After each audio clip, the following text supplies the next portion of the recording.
More tracks will be added to Nintendo Music. Nintendo Direct time, then, I guess. With tunes Unusually, to match your lifestyle. they're running ads listen before to they're running Nintendo ads, game which is music different. anytime, Usually, they just have a little splash screen going, where they just wait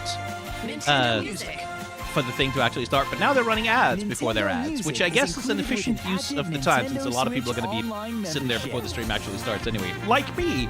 So, what do we expect today? I expect Fire Emblem. Wait, like they've already announced it, so they're gonna have to talk about it more specifically.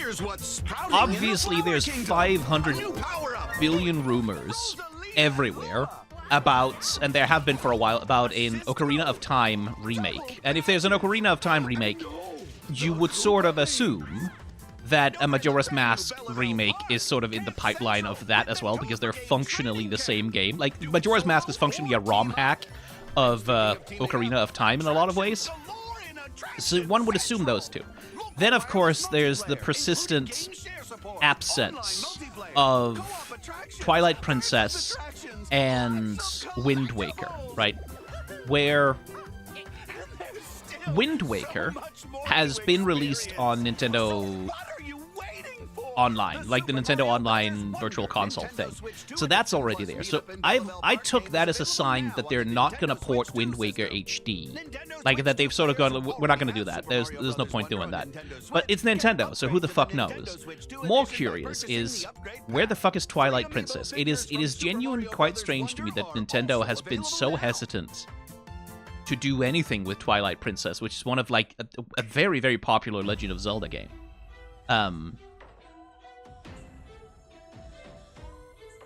I wonder why it's not there. So I wonder if it's because, like, literally, like, the absolute Nintendo move, right, would be that they put out, like, a remake of Ocarina of Time, a remake of Majora's Mask, a remake of Wind Waker, a remake of like, they'll do something completely fucking insane. Like that. I don't think so. That's not a prediction. That's just an insane fever dream. But it's mostly from me just wondering what the fuck they're doing with Twilight Princess, then.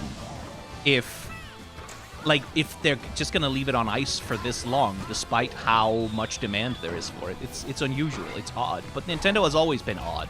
It's always been kind of a fool's errand to try and predict what Nintendo is gonna do, because Nintendo does whatever the fuck they want. And that's what makes Directs fun, to a certain extent, is that you can always count on Nintendo to do some weird, dumb bullshit out of nowhere that makes no fucking sense. Which is why it's always exciting to sort of sit and watch these things. Man, they really put a lot of shit into that Mario Tennis game, didn't they? Good lord. I didn't know that they had Baby Waluigi and Baby Wario. I am expecting Fire Emblem. Like, Fire Emblem should be one of the major things they talk about, unless they have a dedicated Fire Emblem Direct coming later on somewhere down the line, which I don't... that's not impossible, I suppose. I'm expecting something for Zelda, right? Plus, of course, we know that they are working on the goddamn Zelda movie. And I wonder how far along they are with that, whether they're ready to show anything new from that at all. I would assume not, but, I mean, who knows? Who really knows? Give Sakurai another drink. Yeah, just let him talk more about Kirby Air Riders. Just let him do that for an hour. Man, that would be funny. Presumably, they're going to be talking a little bit about Final Fantasy VII Revelations, because that one's coming day and date to Nintendo, so Nintendo are going to want to talk about that as well themselves. Back at it again on Indian Islands. Well, look who it is. Crystal seems to be everywhere. I know that Square Enix has also announced ahead of time that there's the Final Fantasy X and X-2 remasters are both coming to Switch. They sort of announced that ahead of time. And then, of course, there's Deltarune. Like, we don't know what the fuck Toby's plans with Deltarune are, but if any company could get him to give them the privilege of announcing the release date for Deltarune, it's probably Nintendo. Like, he has a pretty solid working relationship with that company. So, I mean, shit, they might be the ones to drop the release date. And we'll all get a fucking Toby Fox email in our inbox the moment the direct is over. Or even explore your creative. Please lower the cost of the Switch 2. Yeah, that, unfortunately, not a fucking chance. Wow.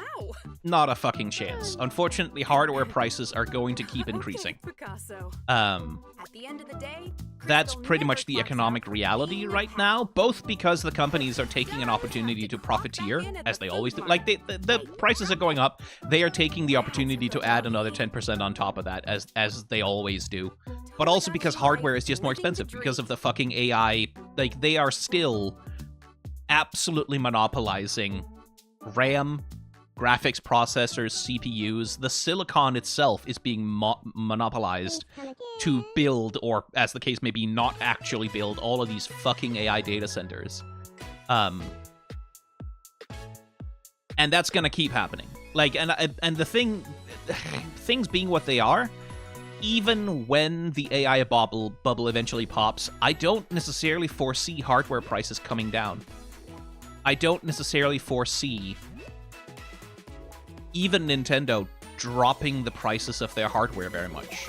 Because once they have established that they can hold on to a higher price point and still make sales, so long as people are still willing to buy it at a certain level, it's just gonna stay there. Because something needs to push a company to accept a lower profit margin. Okay, we can turn the volume back up now.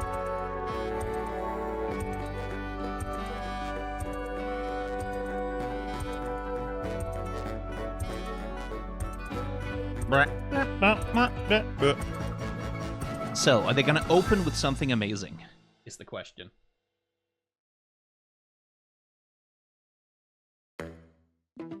Oh my god, orb confirmed! Orb confirmed, red orb confirmed for 2027, guys.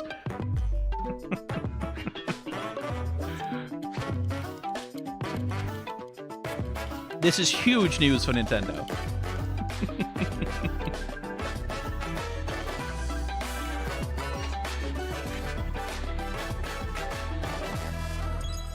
Okay, we don't open on a trailer, then. Hello, Koizumi. Everyone. I'm Yoshiaki Koizumi, and I'll be your guide for today's Nintendo Direct. First, here's a game that's coming to the Nintendo Switch system. To the Switch? Please, take a look at this. Meaning the Switch 1? Hello. Oh, Rhythm Heaven! That's a good one to start on. I completely forgot. And I'm known for my reading aloud skills and more. Beep. I'm here today to help show you the Rhythm Heaven Groove game. Beep. Yeah, people in Discord chat, you have to right-click on the stream and then you can adjust the volume yourselves.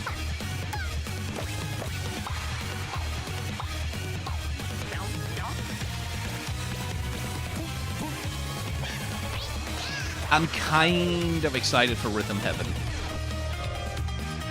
Rhythm Heaven Groove. Just because it's such a nice way to just spend some time with your hands. It's a very interesting take on a rhythm Playing game. this game is pretty simple. Just get into the groove and press the correct button. That's all there is to it. But it's not always the same rhythm. Listen carefully to the beat. Find your flow, and you'll be able to feel the rhythm. 2, 3, 4, now. 2, 3, now. 2, now. 2, 3, now. Over 80 all-new rhythm games are included. And as you play through the game, you can unlock different modes. For example, The kingdom's everlasting peace rests on your shoulders. Finally, you're awake. go forth, magician, I can't lose. and use the magical power of rhythm to beat monsters. Cast a fire spell with BA. BA. And a healing spell with B down A. B down A. Like that. So you really want to fight? Oh, that What seems spells will fun. strike a chord against the foes you face. Groove on and tip the scales to victory. It's time for the Who's Got Rhythm quiz show. Plus, there are even more rhythm games in the lineup. Enjoy all of this while playing solo. And Dan, Emily, Leo, Sarah. We're under attack. Beep. up to 4 players can enjoy dedicated rhythm games. Note the timing and block the arrows. Grab the snack at exactly 3 o'clock. Beep. Or aim for 3 o'clock on the dot. Emily got the snack. There are over 30 cooperative and competitive games to play. Get into the groove solo or with friends when Rhythm Heaven Groove hits the Nintendo Switch system. It's a perfect July 2nd. little time waster game. Available now on Nintendo Rhythm Heaven eShop. is so charming, it's so fun, and the grooves That pop. was Rhythm Heaven Groove for Nintendo Switch. You'll also be able to play it on the Nintendo Switch 2 system. Please wait just a little longer for its release. From here, we'll introduce games coming to Nintendo Switch 2, including Oh, so that was some games literally that will the also be available on Nintendo Switch. Let's begin with some headlines. Okay, not the only game available on Switch 1. So they're not completely dropping support for Switch 1 yet. Master the way of the sword. Onimusha 2. Yeah, or Onimusha rather, not 2. Onimusha, Way of the Sword, a new entry in the Sword Play Action series, is slashing onto Nintendo Switch 2.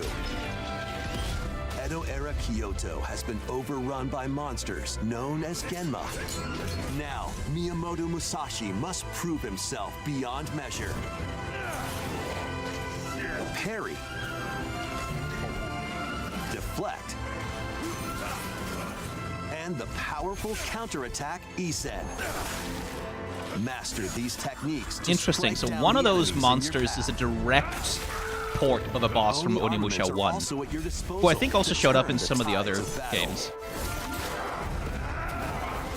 You can even use Joy-Con Oh, they 2 really motion seem to be controls pulling a lot from intuitively Onimusha slay 1. Genma. As fates intertwine, will you cut down those that stand in your way?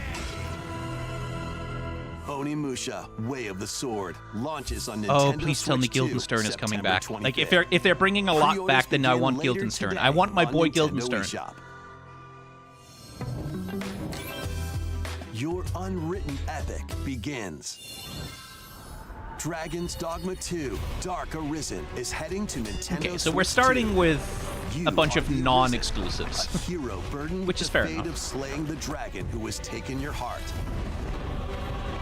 In this expanded version of Dragon's Dogma 2, explore the new land of Norgan, seek out spoils, then appraise them to reveal new weapons, armor, or skills.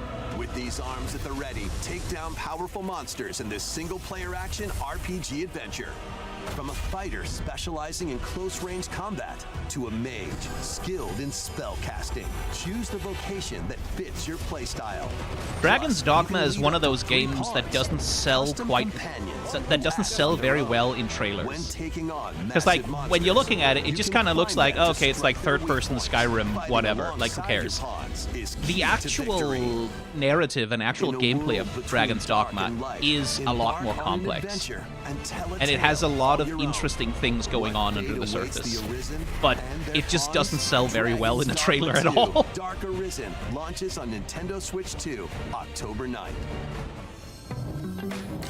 Otherworldly endeavors await in these games.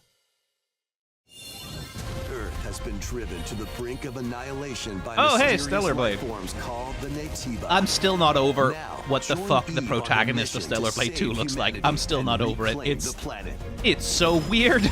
Engage in high-speed combat that focuses on timing. Then find your opening and By all strike. accounts, the gameplay of Stellar Defeat Blade is enemies actually to fine. acquire new skills. Then strategically Right, like it's deploy in terms them of to just fit the gameplay, it's like a situation. fun action RPG sort of Can situation. you Obviously save cribbing a humanity lot from and Nier reclaim Automata, Earth but for also humankind? from other stuff. It's just the aesthetics of it are so odd. It's a way of approaching character design I just cannot. Orbitals. Protect your home in an expedition across the galaxy. There are many interstellar areas to explore. Melt ice to make a path. Activate devices in time with the beat. Escape from incoming enemies and more. Speaking of aesthetics, I'm so annoyed that that's a co-op only game. Because, like, that's real nice aesthetic. Online using GameShare. Work together and overcome the crisis of the cosmos. Orbitals launches exclusively on the Nintendo Switch 2 system September 3rd. It takes 2D, very nice. Later today on Nintendo eShop. Journey through the glow the dreams Rayman. in this bold reimagining of Rayman Legends. Most what I've seen of Rayman Legends Retold kind of doesn't sell me on why it needs to be a 3D remake. I don't really understand why they would do a 3D remake of it. Like, there's these occasional actual 3D sections, but then you see bits like the Castle Rock sequence, where the change in framing, the change in aesthetic, the change in perspective, it really doesn't add anything. In fact, it feels like multiple places it makes the musical sections look worse and less sort of like impactful. It's an odd decision for them to make. Because Rayman Legends didn't need a remake. Like, it looked great, and it has looked great ever since it launched, because it has kind of an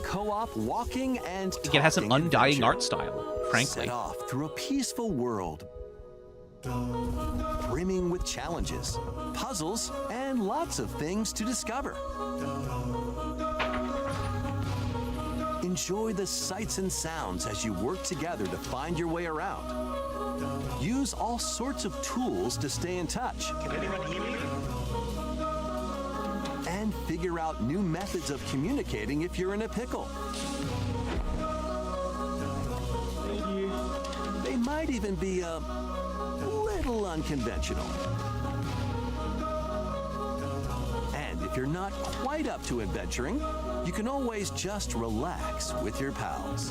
Enjoy the sunset, dance the night away, or steal something from a friend and kick it into the ocean. You know, the usual stuff. You can also use mouse controls or hang out with friends using cross-platform play.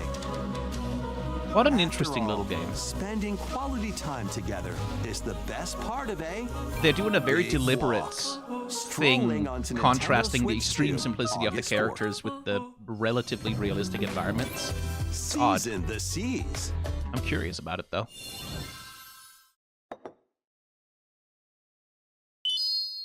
Sanji? Build your very own floating Hang restaurant on. with the Straw Hat crew. Huh? Cook up recipes with Sanji. Craft the menu. Decorate it to your liking. Then serve your on the list of things I did not expect. Run the restaurant. By searching for and collecting ingredients, you'll expand your menu offerings. It's all pre-time skip too. Use double fruit abilities. Holy shit, Ace is there. Piping hot steaks. Or whip up tongue-tingling tauntaun. And Nell is there. Okay, sure. Let's have Buggy help cut the fish, I guess. Spend in-game money to change up the restaurant's interior. I would not have expected a one-piece restaurant sim. On the list of things I was expecting, this was not any of them. Mouse controls are also supported on Nintendo Switch 2.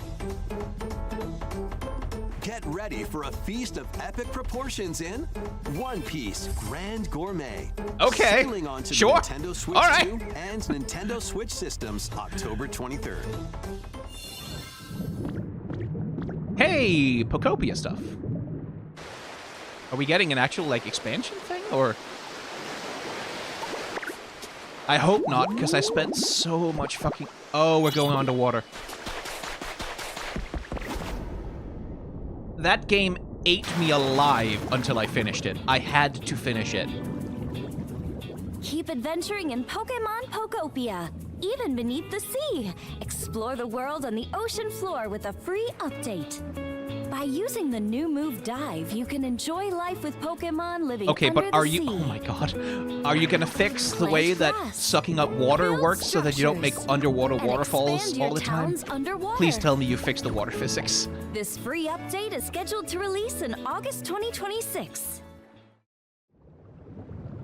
And there's more. The Pokemon Pokopia Expansion Pass paid DLC is on the way. Okay, so that is them signaling that they are intending to make more stuff. There you'll find new furniture, new outfits, and new friends. Poplio! Oh, my boy. The Pokemon Pokopia Expansion Pass paid DLC will be available I later needed today my time, on Nintendo eShop. I needed it for other things. Part 1 of the paid DLC, Bubbly Basin, launches this August. Part 2 and Part 3 will launch at a later date. Look out for more details in the future. Oh no. Okay. All right. Okay, sure.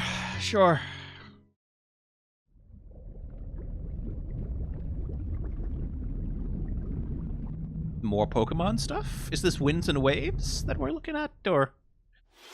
Wait. We hope you're looking forward to more content for Pokemon Pokopia via a free update and paid DLC. Hang on, what was that? What was that Koei Tecmo? Please take a look at this. What was that Koei Tecmo? Anyway, Fire Emblem time. This is the Dagdan Empire, a prosperous land ruled by the gods. The capital, Dagsian, plays host to the heroic games, the winner of which is granted one wish. Powerful fighters from across the land have gathered to participate. Fortune's Weave. Please be as good as Three Houses. Please don't be like Engage. Four heroes. Please be one of the good ones. Kai, a young boy determined to win the games to save his imprisoned father. Dietrich, a swordsman Alucard, you ever mean? on the hunt for a stronger foe. Fucking Alucard ass. Theodora, a queen seeking to fulfill the long-held dream of her homeland. And Lida, a musician with her sights set on revenge. Guide whichever character you choose to victory as they weave their own unique tale. Passed to me, Blade. Between matches, you can strengthen your forces in different ways. Okay, animated portraits in the dialogue scenes is interesting. Hone your techniques at the training grounds. Also, I love the fucking... Not ostriches, they're more like... Recruit Moa? new allies. That you get to ride as like a cavalry thing? Or travel beyond Daxian's walls to gain experience. How you spend your free time is up to you. Okay, that's interesting. Combat takes the form of It's a turn-based big tactical expansion, because battles. like Fire Emblem Consider your weapons traditionally range. was just a series of battles, right? Like that was And what your the whole unit game was. It strengths was a on the series of battlefield. battles, and then there wasn't that much in between. And then like they've sort of been Each of the four expanding main the characters non-battle comes with their own activities special techniques. progressively over the course of the 3DS era into like Three Houses especially like really went hard on that, and it seems like they're really pushing further on that here too. Rejoice with me at the advent of the underworld. Is that Upon good? the promised one, who will route you here and guide the living to salvation. How did it feel to upheave the world? Hello, Sothis. Begone from us, the darkest dark.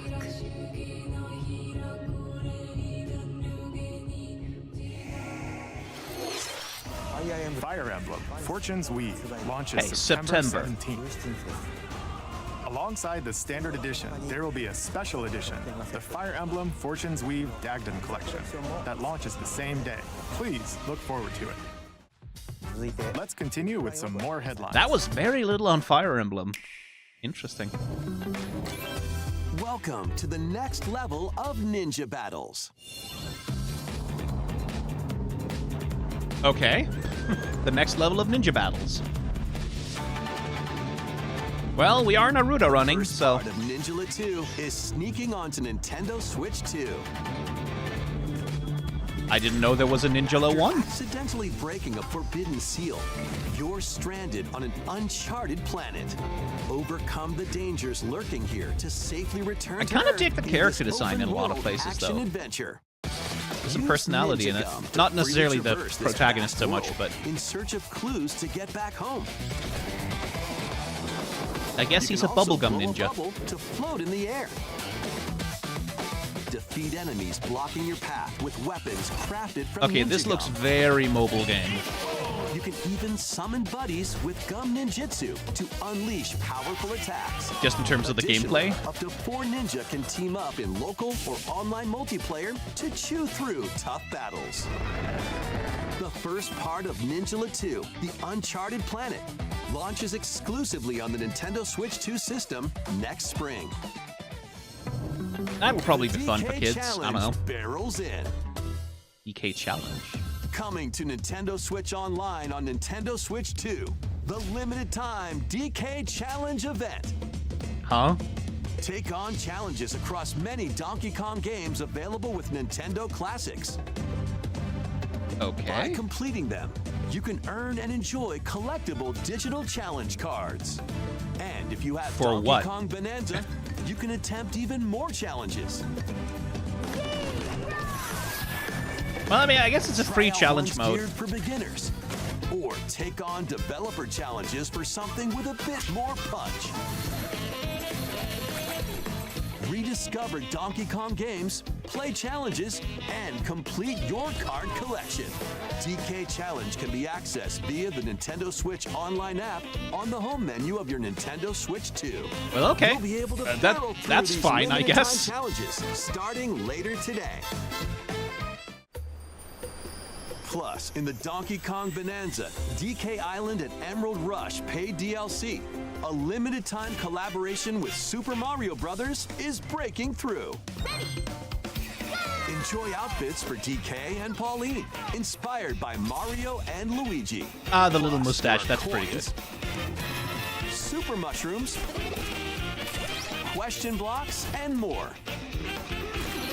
Experience Emerald Rush as you've never seen it before with a Super Mario Brothers twist. Oh, sure. Why not? That's This fine. limited time collaboration event will be held in 4 waves with the first wave beginning later today. Why these limited time things, though, I wonder? From the creators of Vampire Ah, Survivors. vampire crawlers, I guess. The latest game from the makers of Vampire Oh. Survivors. Jujutsu No, they're just making Kaisen Jujutsu Rumble Kaisen Survivors. Oh, okay. Cast a spell onto Nintendo Switch 2. Up to 8 players can compete Well, online for the oh, top okay. spot in the I Survivors did Royale. not. At the start of a match, players don't battle directly. Instead, take down enemies on your own map to earn points. Each time you earn 100 points, you can add a rule to your run, including ones that hinder other players. The match culminates in a head-to-head final battle between the top 2 players. Huh. Who will be the final survivor? Well, that's interesting. More than 20 characters from the Jujutsu Kaisen series appear. Characters can be unlocked just by playing. Again, Battle very much online on the with list of players things near I and was far, expecting this or was go it not alone there. Against computer-controlled opponents. Exorcise curses, dominate rivals, and rise to the top. Jujutsu Kaisen Rumble Survivathon launches on Nintendo Switch 2 this year. Well, okay then. Are you up for the challenge in these games? Brutal, unforgiving battles storm onto Nintendo Switch 2. In a forsaken world, a looming darkness devours all in its path. Now, Ah, yes, only Lords one of the kingdom Fallen. endures. Defy the will of the gods to save what remains of humanity. Master brutal melee combat, devastating sorceries, and lethal ranged Very much attacks. Dark Souls as imagined by Test your someone mettle who's against only read about towering Dark Souls online. abominations on your journey across the realms of the living and the dead. Aesthetically, I mean, I don't really like. Not, I Hero don't know must about the gameplay, rise but for a god to fall. Lords of the Fallen 2 launches on Nintendo Switch 2 this fall.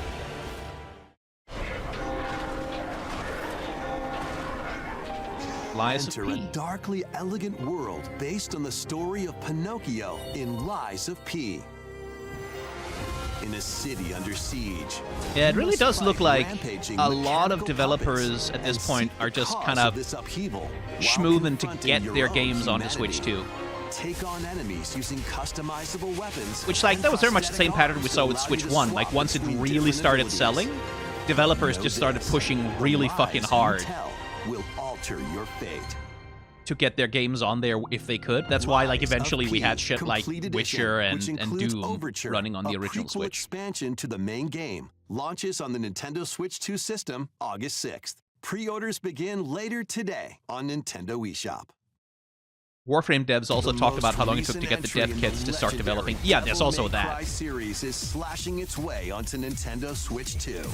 Play as Nero, Dante, V, and Virgil, each armed with different battle styles, as you fight off hordes of demons and epic bosses. Pull off stylish attacks, dodges, and combos with your vast arsenal of weapons and skills. Enjoy thrilling, high-octane combat at 60 frames per second in both TV mode and handheld mode. Plus, additional content such as battle tracks, character colors, and Devil Breaker getting weapons bigger. for Nero are Bang, included. bang, bang. Oh, my Devil Trigger. Devil Hunter Edition launches on 60 Nintendo FPS is a Switch selling 2, point. I mean, it June is on a 23rd. handheld, so... Pre-orders begin later today on Nintendo eShop. Vanillaware. Oh, hello. Oh, holy shit, really? Wait, was this announced before? For some runaway ninja named Kisuke. They still have some. Because that's fucking, that's Demon Blade, it's the one from the Wii. Let's show them we farmers have spirit. You've sentenced me to die 7 days from now? I'd start repenting What's if it I were called? you. An action RPG for the ages. What fate awaits Muramasa the Demon Blade, yes. Muramasa, Revenant Blades. Okay, so it's getting like a remaster. Nintendo Switch Nice. 2 editions of these That three game has Xenoblade been Chronicles locked on the games are Wii for incoming. so fucking long. All three games run at 60 frames per second, with 4K resolution in TV mode or Full HD in handheld mode. In-game Speaking of cutscenes previously locked also on the have Wii, enhanced yeah. resolution and frame rate. Yeah, so far the majority of what we've seen is mostly third-party, Not only that- mostly ports of older games. Not a ton of new stuff. But you can travel on a high-speed vehicle in the first game. Control blades to fight mercenary squad battles in the second. And put your strength to the test against waves of enemies in the third. There's also a variety of other content added to each of the three games. More details will be revealed at a later Nice, date. they're doing some updates. I haven't really ever played Xenoblade, so I'm not The excited digital for this, version but of this is some Xenoblade shit that's gonna make the Chronicles Xenoblade Definitive fans happy. Edition, Nintendo Switch 2 Edition, and the upgrade pack will be available later today. The physical version launches on July 30th. The Nintendo Switch 2 editions of Xenoblade Chronicles 2 and Xenoblade Chronicles 3 will be available on the dates shown on screen. 3 Xenoblade Chronicles games are getting Nintendo Switch 2 editions. New features will be added to each title, so we hope you'll check them out. And a new story in the Xenoblade series is about Oh, here to comes the begin. new thing. Here are some early moments from the game.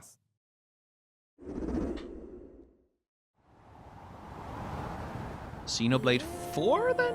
Or 世界の源であった水も火も風も世界を構成するその全ては大地を流れるアニマが形を変えたものだったそして戦いを決するのはいつもアニマとその力を自在に振るう騎士だっ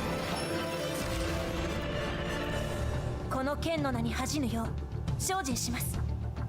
ここがリューコス。 it's definitely some anime-ass character design, その that's 石 for sure. はアニマ小石。騎士の力を増幅させるだけでなく、そのものの行動や思いも刻みます。これからのあなたの学院生活のすべてが I guess we're doing Xenoblade Anime Magic High School. 今日の訓練は実戦を想定してのものだ。Well, Well, that's somewhat different from the sci-fi that the series is usually sort of playing in the space of sort of fantasy sci-fi. 奪われた側はどう思うんだろうな。真実見つけてみない？信仰を失った人の魂をドラゴンの炎で浄化することで罪が贖われる。田舎貴族の限界を教えてあげる。あいつ使えるぜ。小石なしで騎士の力。 They're doing something interesting. There's some interesting red rims on the inside of the eyes. 帰るのさ。あの場所に。 Which like adds a dimensionality to the faces that you don't usually get in this kind of anime style. Yeah, it's definitely sort of fantasy anime stereotypical style of character design, but there is something about the way they render the characters that's more interesting. ここは6つの太陽に照らし出された大地。そこで人々は知ることになる。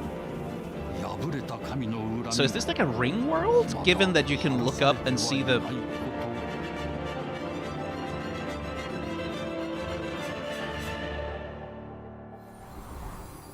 Okay, not 4, but Genesis.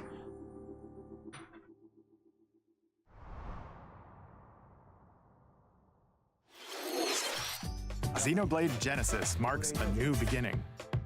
What kind of story do you think will be told? Please look forward to future updates. Next,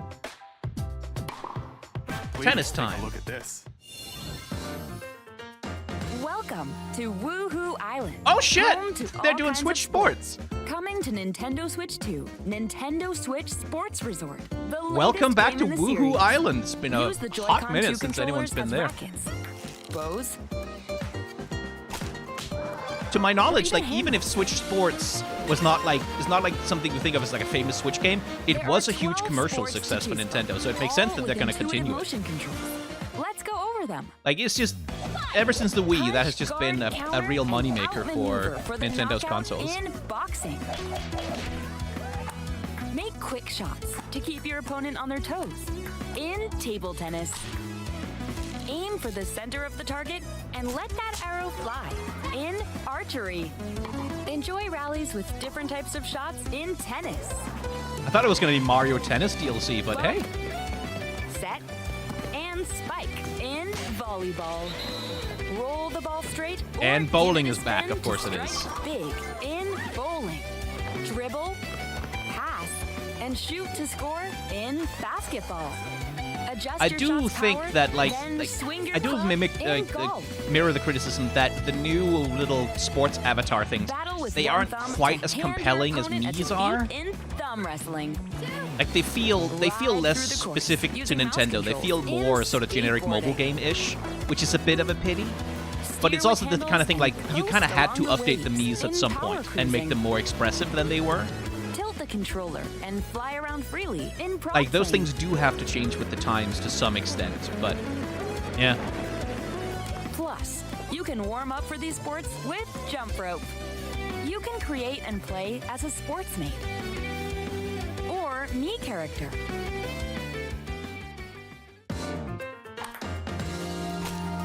And it seems Nintendo kind of recognizes that since the Mii's are still there.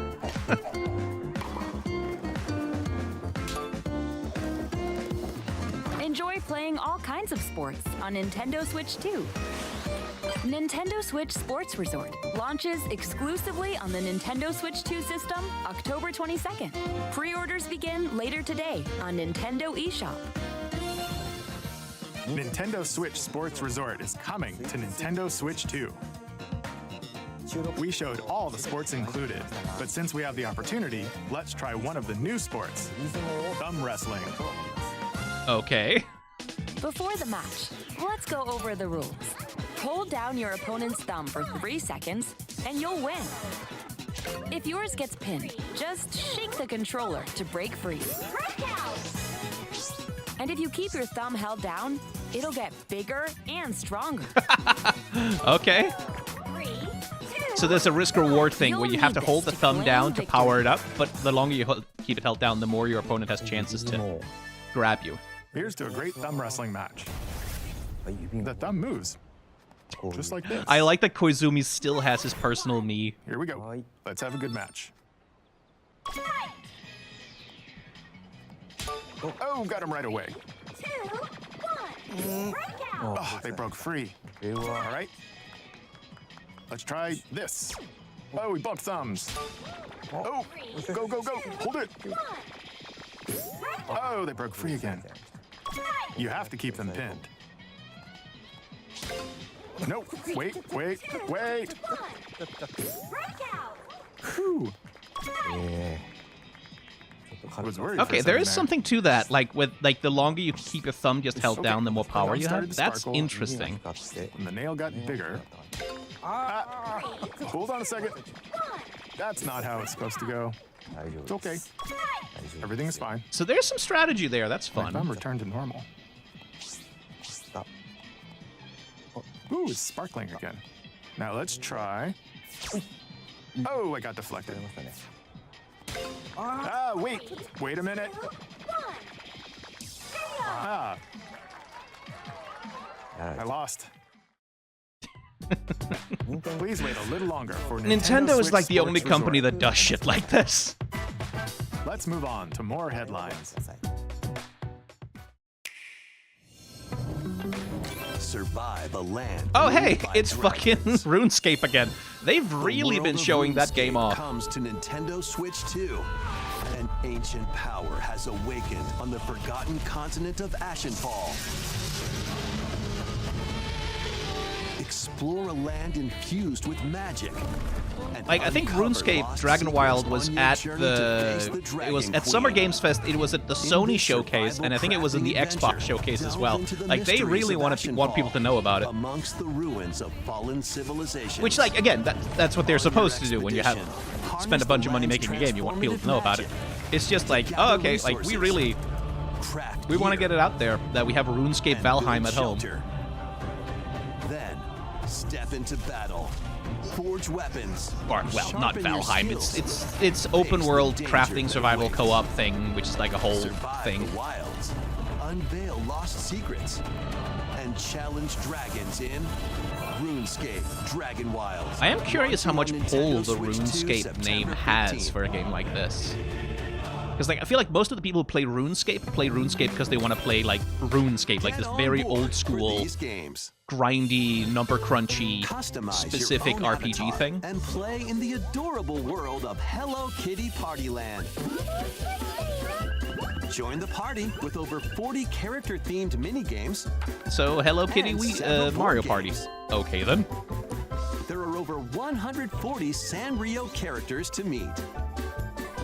Plus, you can choose from 16 partner characters, collect stickers, and so much more. Hello Kitty Partyland launches exclusively on Nintendo Switch 2 and Nintendo Switch October 29th. So let's get down there and finish Aha, the job. Star Fox. I wonder if they're going to show us anything new, because they've kind of already, they've been showing it off plenty. Blast off for adventure across the Lilat system with Fox McCloud and his crew. Well done, Fox. A battle for the fate of the galaxy begins. Star Fox launches on Nintendo Switch 2, June 25th. Or did they just want to remind us? A free demo that includes a tutorial and one of the game's opening Ooh, the stages demo today. will be Okay. available later today on Nintendo eShop.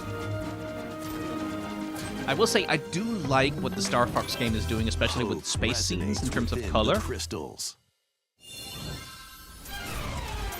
Is that Elliot, or what is that? It's one of the HD 2D ones.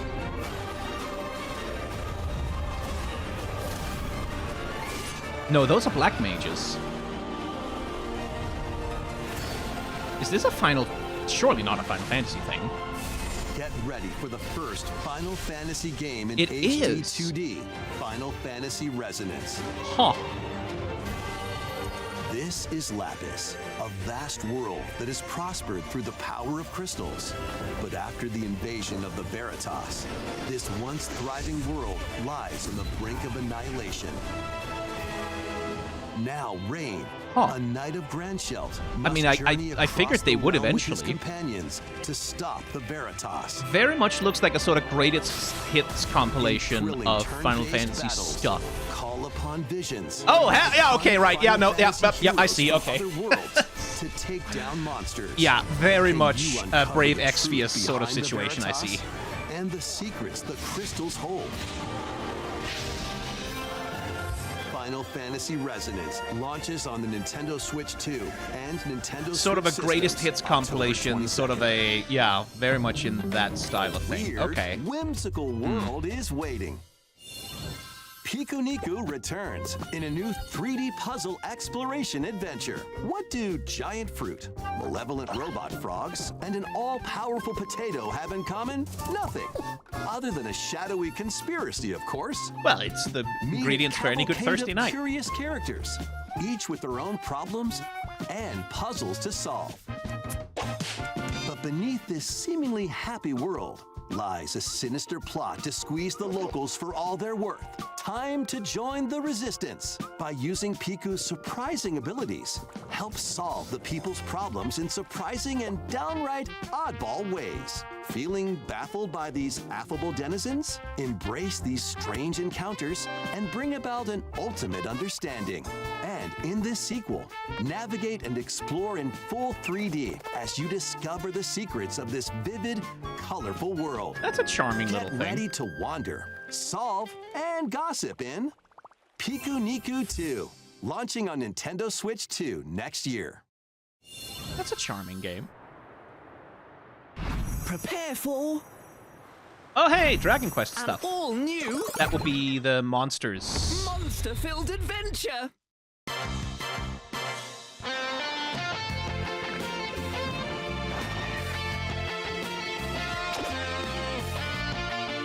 If I remember right, it's basically Dragon Quest's version of like a Pokemon thing.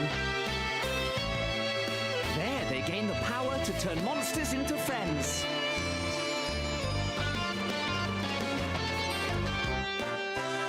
Spot a monster you fancy?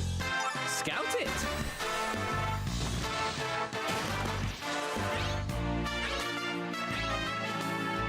Win it over and it'll fight by your side.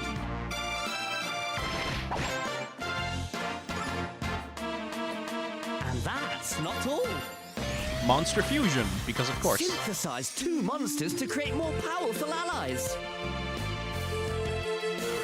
Now, take on the most fearsome of foes with a team that's uniquely your own.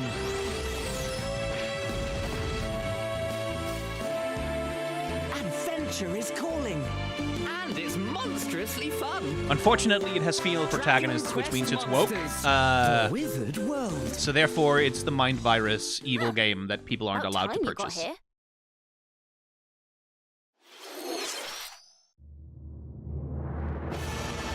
Duskbloods?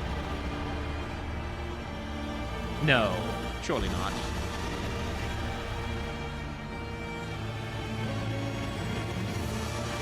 Oh yes, it is Duskbloods. Upon the ancient blood sovereign's honor.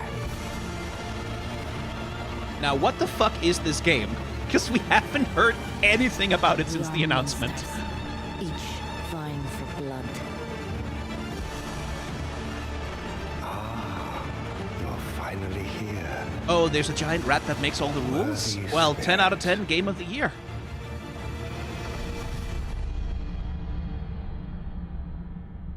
Does it have a release date? No, but it has a closed network test in summer this year. Okay. Still got nothing. We got nothing. Just, yeah, we'll do a network test for it. More news about an upcoming treasure hunting game. Oh my god. Hey everyone, here is some fresh news about Splatoon Raiders, a new single-player focused adventure. Check out this neat little place, the hideout ship out on the water. There's Deep Cut, a trio of swashbuckling musicians. And this scrappy individual... Honestly, I'm just glad that the Splatoon developers just get to keep doing shit.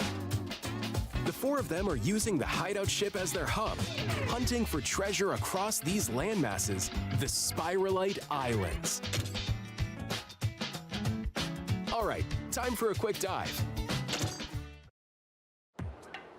Looks like the treasure they're after is at the base of those lights. But there's a bunch of aggressive creatures called salmonids in the way. And when you get too close, they'll attack immediately. The salmonids aren't pushovers either, so you shouldn't go it alone. That's where this comes in, the Exploration Bot. A member of Deep Cut pilots it during your treasure hunts and attacks automatically. Launches you in the air for extra height. And even gets out of the bot to unleash special moves like this.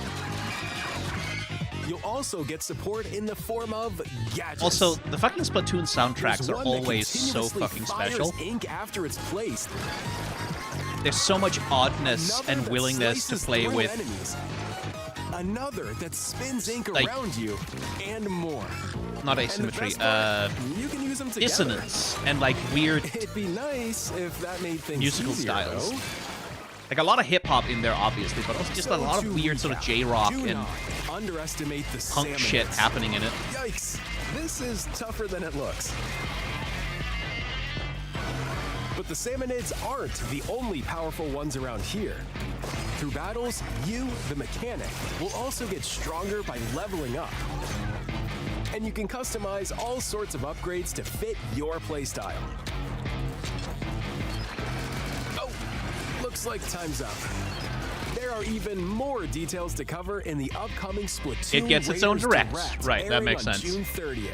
And in the smart device app Nintendo Today, see the story events leading up to Splatoon Raiders with daily comics ahead of launch. Plus, in collaboration with this game, there's Man, gonna be a the special Splatoon devs just Splatfest get in to do what the Splatoon fuck they 3. want, huh? The theme looks like it's about Splatoon Raiders.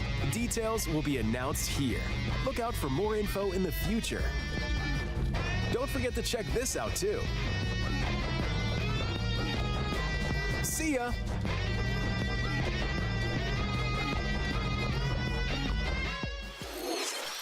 So what did you think? You gonna have one Splatoon last Raiders thing, is just right, around the corner. Koizumi? We're We'll coming also up on be those releasing new on Joy-Con the end 2 of this controllers direct. inspired by Deep You're Cut. gonna have one last We thing. hope you're looking forward to it. Where the fuck are the Zelda Let's remakes? see some more headlines. More headlines. Oh, okay. Pikmin? Nope. Oh, hello.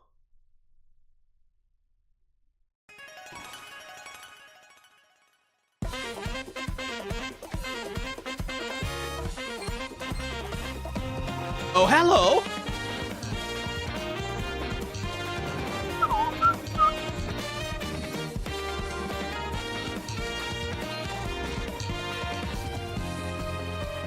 Da, da, da, da, da. Oh, we're really doing anime. Chapter 5, June 24th? Awaken your power. That's soon! Heed me, O Tobias! Whosoever hath truly earned the greatest faith of the citizenry shall ascend to throne and crown by right of kings. Oh shit, June 24th. This is the Fuck United me, Kingdom of everything's Uchronia, dropping in June. Inhabited by 8 tribes. The next king shall be decided by the will of the people. By decree of the king, as his face floats in the sky, the tournament for the throne begins. As the realm grapples with its first ever election, Yeah, they've those definitely made vying some for the graphical throne compromises put to their get it onto the plans Switch into too, action. huh?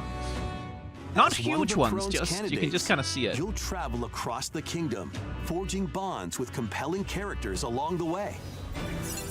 Various enemies stand in your path. This battle's ours.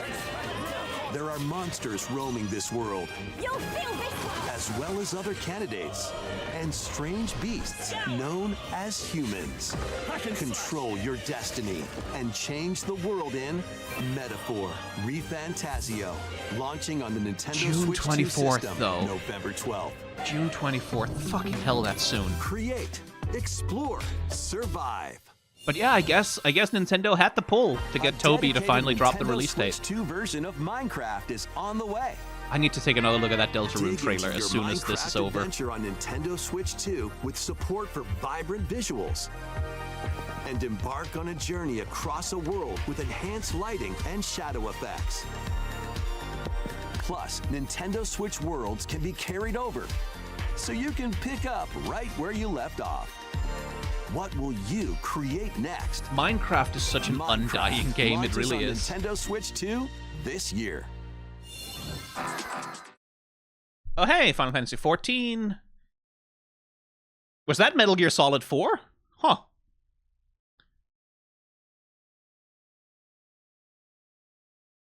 Atelier. They're still making Atelier games. Didn't know that.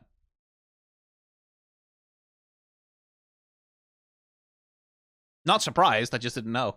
Space Marine 2 coming to Switch 2, okay.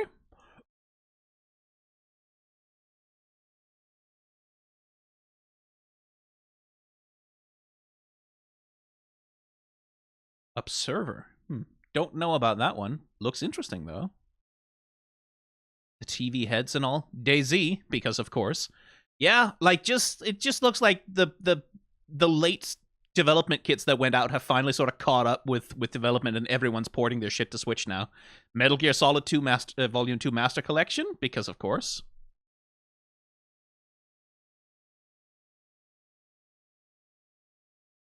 The Tomb Raider games, yep.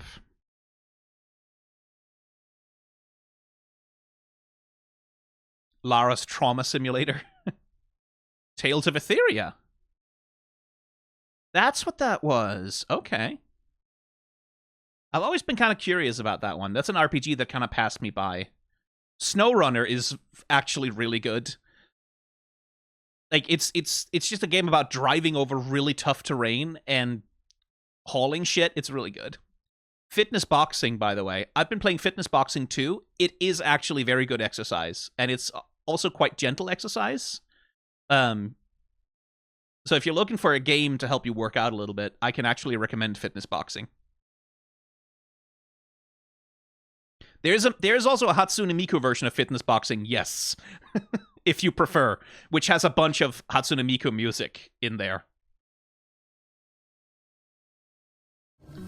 I think they have one.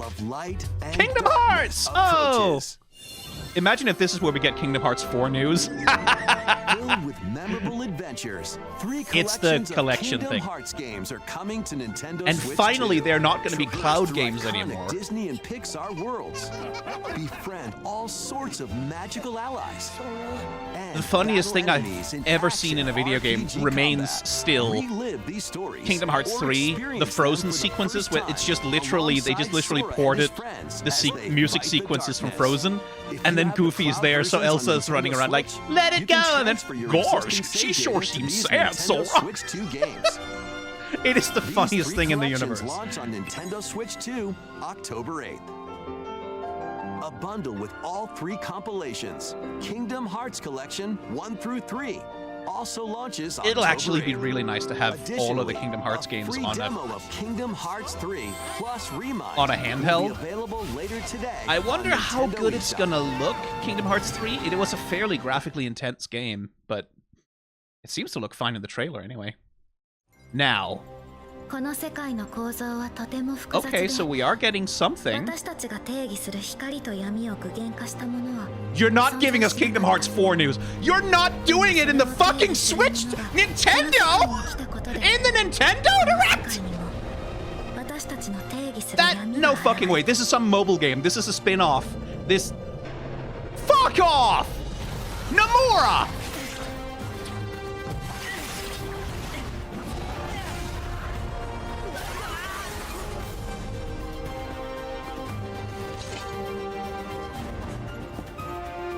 Was that Lux? Okay, Donald and Goofy are still there. They're just not present in the gameplay.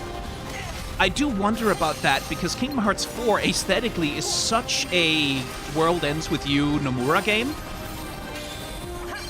I have been wondering how the fuck they're gonna get Donald and Goofy in there. Like, what Disney worlds are you even gonna go to?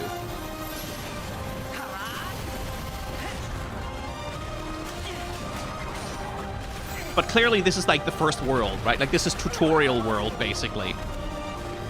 Presumably Donald and Goofy are gonna come in with the gummy ship and get us out of there, but okay. We got Kingdom Hearts 4 news, I guess. Available at launch on Nintendo Switch 2. When? Oh, they're not gonna tell us. How was that? Next, It'll still be 14 years, don't worry. We still have 10 years to go before we see the first actual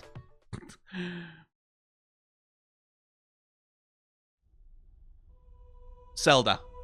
Long ago, there was a land called Hyrule. Is this created by beings of supreme Is this the Ocarina of Time divinity. remake? Yes, it is! At the very edge of this kingdom. there lay a Okay, show me small something that's interesting. Show me something that's aesthetically interesting. Within it, an ancient solitary tree quietly What watched are you over gonna do the for an art inhabitants style of the for a forest. remake? Show me. It cannot look like just another version of the 64 or the 3DS version. Were called the Kokiri. It needs to look different. Each had a fairy companion, and they lived out their innocent lives in these woods. However, there was one particular boy who did not have a fairy.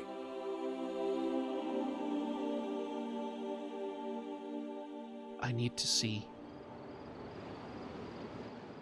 Okay, this is a little Unreal Engine at the first sight of it.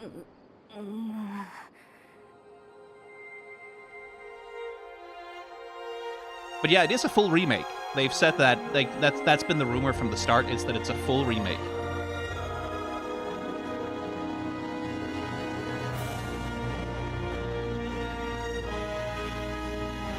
Give us some gameplay footage. Give us anything. Come on. You can't just show us this little tiny bit. But it is coming this year. Okay, so they're going to have a direct dedicated to that The alone. Legend of Zelda: Ocarina of Time will be reborn on Nintendo Switch 2. More details will be announced in the future, so please look forward to them. Okay, so that's all for that's today's getting its own Nintendo direct. Earlier this year, It's only the Deku Forest section, but now it's 30 hours long. We'd like to conclude this Yeah, presentation with a few Ocarina of words Time from Remake Devin-san. Part 1. Thank you for watching. Thank you, Koizumi-san. Hi, everyone. I'm Devin Pritchard, and after 20 years at Nintendo, one of my favorite things about gaming is still that moment I get to try something new. I watch the trailers, I hear about a game, but the moment I pick up a controller... Okay, so are we that's when it all transitioning to comes Treehouse together. now, I guess? And for me, that's what games have always been about. Those little moments that Fucking surprise Kingdom me Hearts 4. and allow me to immerse myself in different Kingdom worlds. Hearts 4 and Deltarune. You can read about a game, you can How watch the a trailer, fuck? but How the nothing beats fuck was seeing it this for the yourself. showcase where they showed Kingdom Hearts And that's 4? a big part How of the what Nintendo fuck was that Treehouse the Live one? is about. Getting How a the fuck closer did look, Sony hearing not from get the to teams, show it off, and but spending more time with the Nintendo games did? themselves. So let's get to it. We've got a new Nintendo Treehouse Live ready to go with a few games I hope you find interesting. Okay. And if you enjoyed Splatoon Raiders in today's Nintendo Direct, this July at San Diego Comic-Con, we'll have the game playable on the show floor. Because at the end of the day, I think the Okay, best I'll way wait to and see understand what the game games they're showing is off to at pick up the Treehouse. controller and play. Presumably, we're not going to see Thanks for anything watching. from Zelda I'm really at the looking forward to Treehouse. sharing more of what I love about We're games almost and certainly not bringing going to those see experiences to all of you. Deltarune either. And now it's time for Treehouse I would Live. say Star Fox, probably? Over to you, team.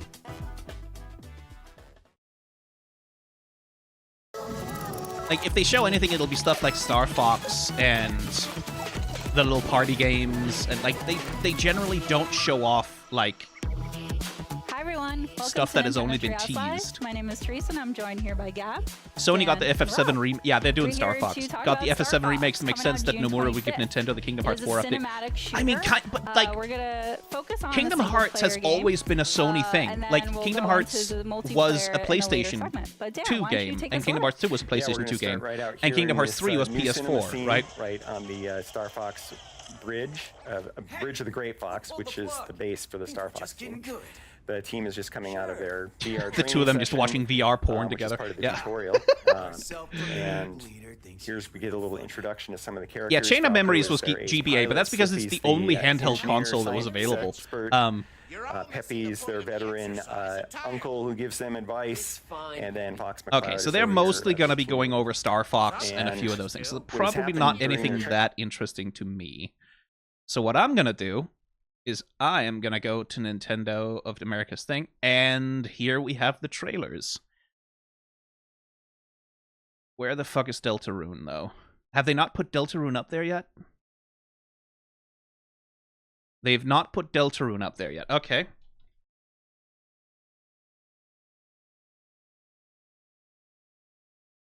But here it is.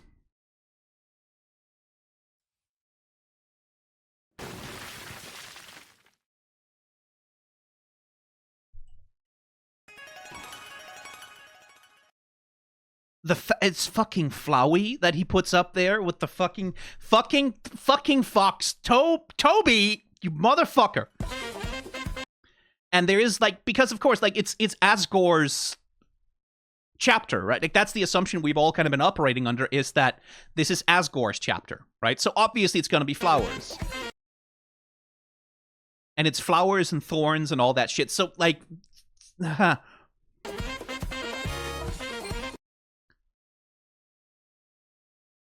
and look, there's a cameo from Orbsman from The Amazing Digital Circus, his cousin, Pink Orbsman. And also a Super Saiyan, I guess. Super Saiyan Newbert. La da da da da da da da da da da da. La da da da da. But yeah, Deltarune is not a queer game. I wouldn't want you to get the impression that there's anything queer about Deltarune. That's an illusion. Don't think that way. I'm very much on the transfemme Ralsei boat, by the way.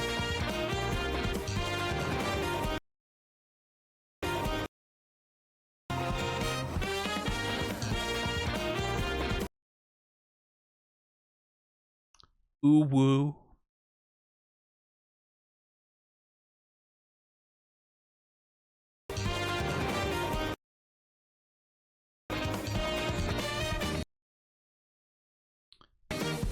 So that's presumably just from chapters, like the previous chapters. But then we have, yeah, a gardener, a sort of Japanese style ukiyo-e background scene.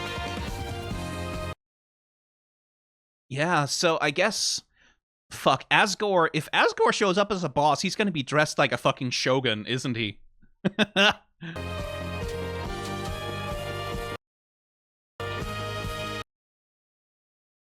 Man, just the aesthetic of Deltarune has been upgrading so much over the course of these chapters. Like, the games have been getting so much prettier. Like, as presumably as Toby has been getting more and more art help with backgrounds and environments and stuff. What's that thing?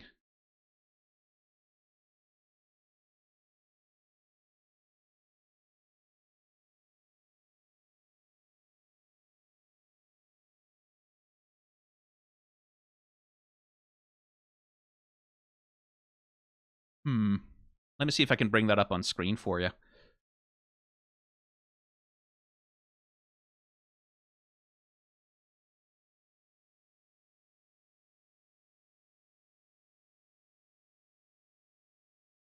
This thing. The fuck is that? Is that something we know, or is that something new?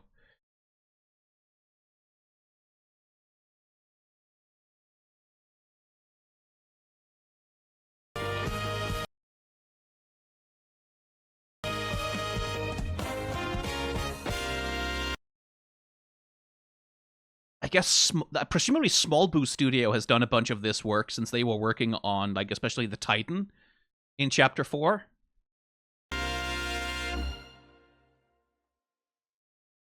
Yeah, but this is really, like, Deltarune Chapter 5, permission to weeb out, sir. June 24th, holy fucking shit.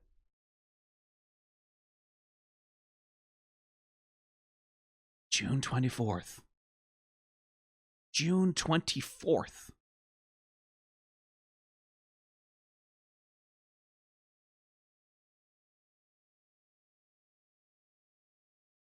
June 24th. Of all things, June fucking 24th. Fucking hell.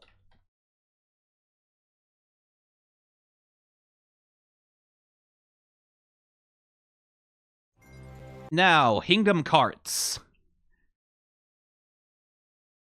Let me just have a look at you.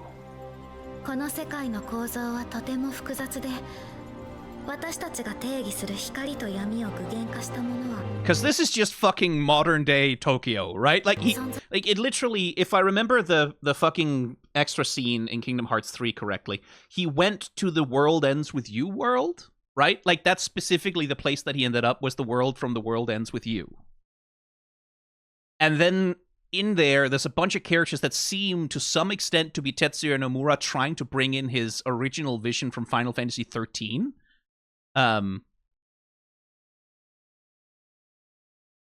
Like Nomura had this very specific idea for like Final Fantasy 13 and 15, where he was working on this very like self-indulgent sort of culmination of all his fixations kind of thing that never came to fruition, like 13 Versus, right? And he sort of seems to be trying to sneak that shit in by the back door into Kingdom Hearts 4 now, because he's just dedicated to getting that shit across. しなかった。でもそれを定義するものがこの世界に来たことで、この世界にも私たちの定義する闇が現れた。 So, we've shown up in more or less the real world, or in World's Ends With You Tokyo, or wherever the fuck. And Sora is there, and the Heartless have followed. And there's, of course, organization-ass looking types hanging out there as well. It looks like he can use the keychain on his Keyblade as like a whip to grab onto things. Now, what is Sora looking like here? Can I get, like, a clean... Yeah, because Sora is... I've actually written some shorts about some Kingdom Hearts character design that are going to be coming out over the course of the next month or so. And one of the worries I talk about is that Sora, in his original conception, back in Kingdom Hearts 1, was designed to be a Mickey Mouse character. Like, he was literally designed to mimic the character design of Mickey Mouse, but with, like, a little anime boy thing going on, right? So he had the big pants, the big red pants, the huge yellow shoes. He had these very Disney-esque proportions with the big gloves that, like, really made him a cartoon character. And that's what made him fit into the Disney worlds. That's what made him work with Donald and Goofy and all the Disney worlds. But as the series has gone on, and as Sora has been growing up, essentially, those cartoony proportions have been vanishing and vanishing and vanishing and vanishing until now, when he doesn't look like a Kingdom Hearts character anymore. Right? He doesn't look like a Kingdom Hearts character at all, except for the key. And it is a thing, like, I do wonder, because Donald and Goofy, in the tiny little bit of footage we're going to see of them, still look like themselves. They don't look different. Sora does. And I am a little bit worried about whether this is all aesthetically gonna work anymore. Because, like, Kingdom Hearts 3 already kind of started to have this problem. That Nomura's anime blob sort of fashion fantasy style design was starting to sort of rub up against what the Kingdom Hearts style wants to be. And we're really there now. We really are there now.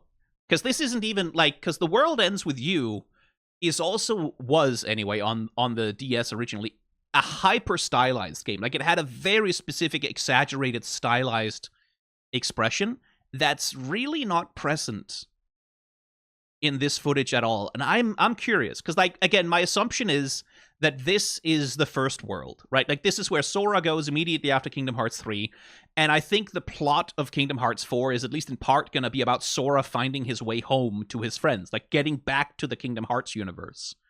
And I wonder if that's going to be just, like, the first world, and then Donald and Goofy show up in the gummy ship, and then we fuck off, and then we're going... Then we go to Star Wars Land and Galaxy's Edge, and we go to... I don't know, fucking Turning Red world, I wouldn't mind that. Then we go back to the Disney World hopping, or if they're gonna do something else. Because like I said, it feels kind of like Nomura has taken Kingdom Hearts and is sort of splitting it away from the Disney stuff towards his own ideas. And I wonder. Because that's fucking Luxort, right? Like, that's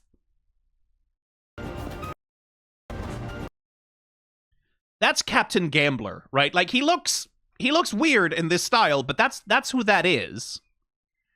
So, or the organization is definitely here, right? We got Keyblade wielders fucking around.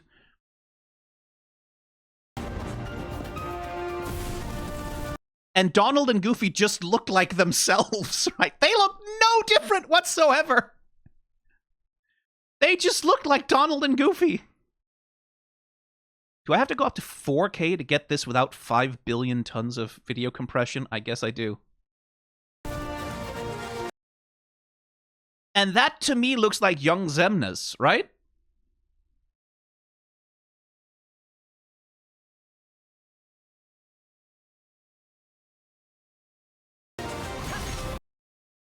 And in the footage we see so far, Sora doesn't have any companions while fighting.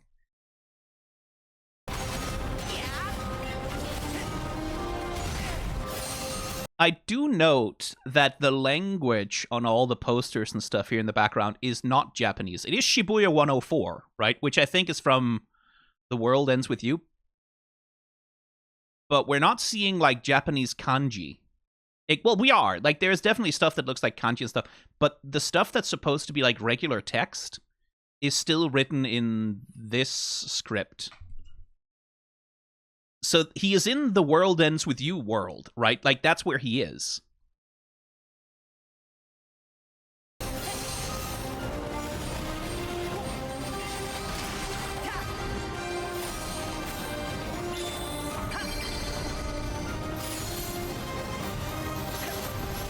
Now, is that just like a...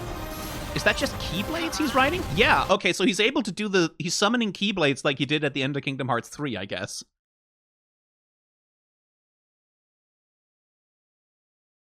Do the characters have no shadows? We don't really know. Like, this is not finalized game footage, trust me. I wonder if this is Switch 2 footage, ultimately, or if they...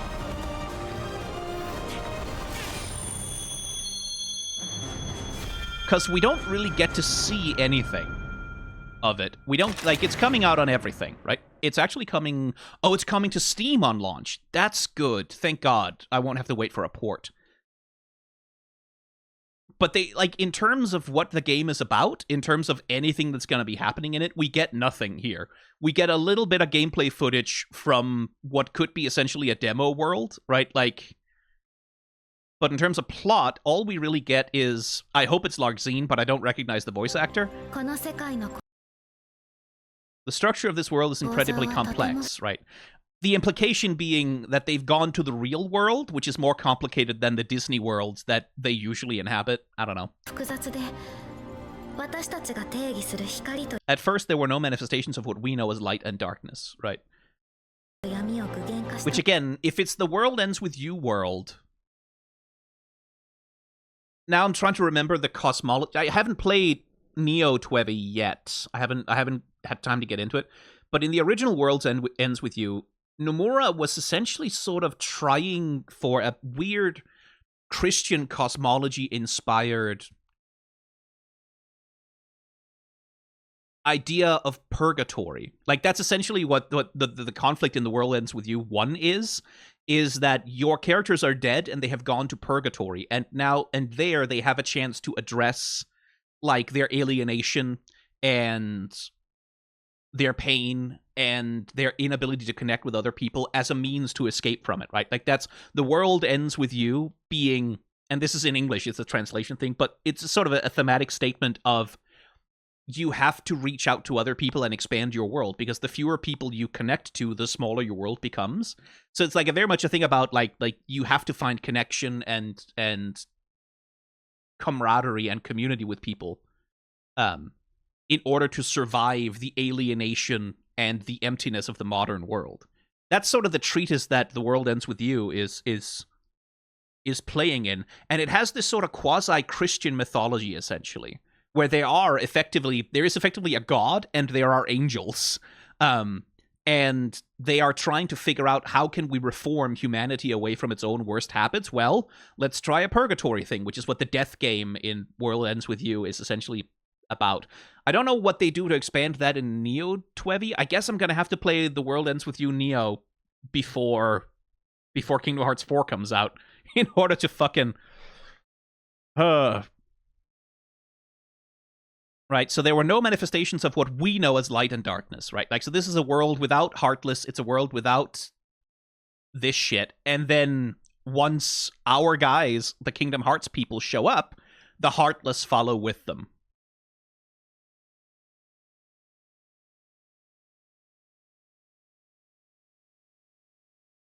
Which is a problem, because, well, apparently, like, a fucking Darkseid showing up here is apparently bad for the architecture.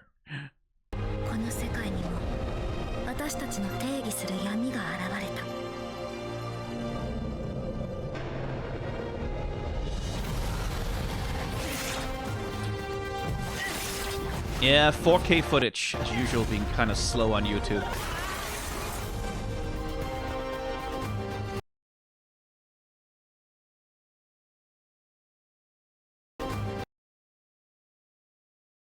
This smug motherfucker.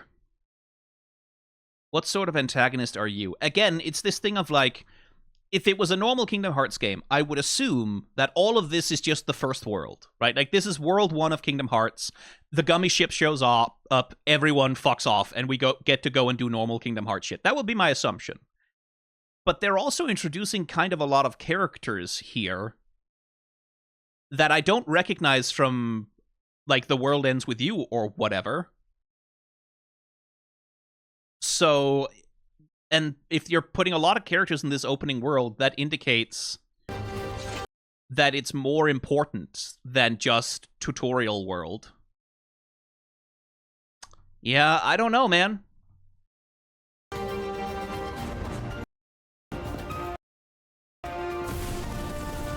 And then, like, I do like that we have this one little shot of Donald and Goofy. I guess they're fighting Hades? What, with the blue flame and all? There's just this one shot, like, hey, Donald and Goofy are still here. They are here. They're in a cutscene, probably. They still exist. Sora still has his friends, kind of. And then right back to teenage drama in Shibuya. Because that's not Riku, right? Like, that, I think the skin is a little... He looks rather more dark-skinned than Riku is. So I think that's young Xemnas.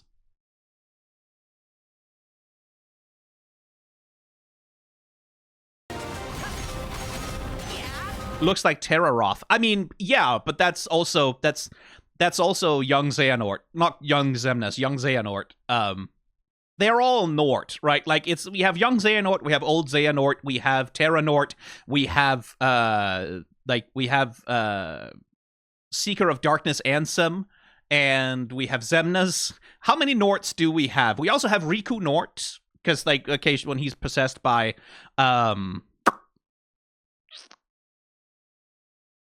what other Norts? There are more Norts than that, but there's a bunch of them. The Heartless designs are also very much more, like, they fit the world, right? Like, they're a lot more elaborate. What's that Keyblade you've got there, Sora? That does look distinctly cartoonish.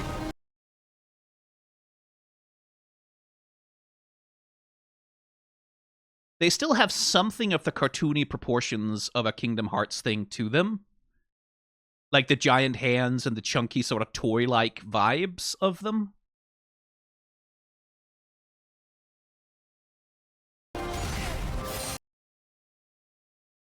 But they're definitely something more along the lines of the Neo shadows that we saw in that trailer for Kingdom Hearts 2 back in the day.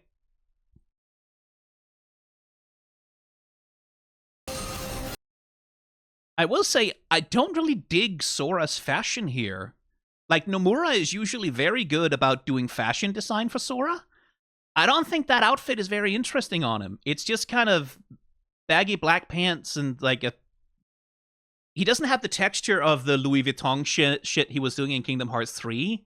He doesn't really have anything going on with his shoes. It's just kind of regular Converse with some yellow soles on them.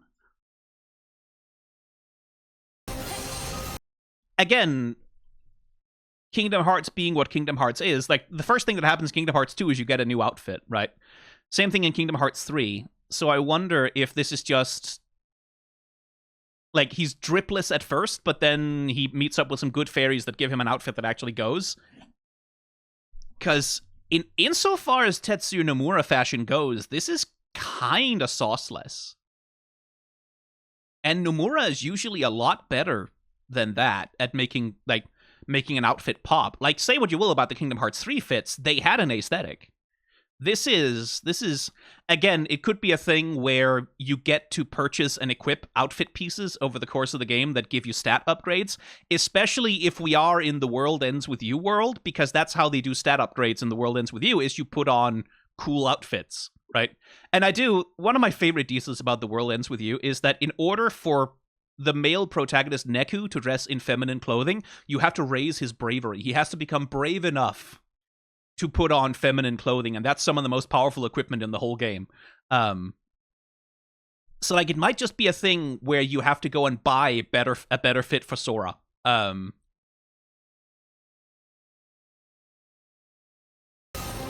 needs to learn to be brave before he can transition into not being dead. I mean, there is definitely a gender thing happening with Neku in The World Ends With You. And there's definitely also a gender thing happening with Shiki. Like, Shiki gives me... She's got some hella gender envy shit going on, along with the other stuff that she's got going on.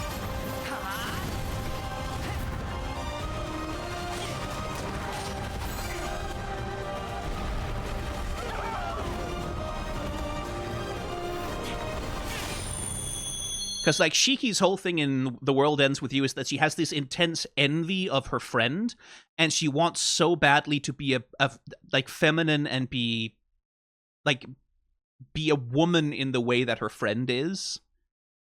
And she feels very insufficient in her own, like, personhood and femininity and her ability to express herself.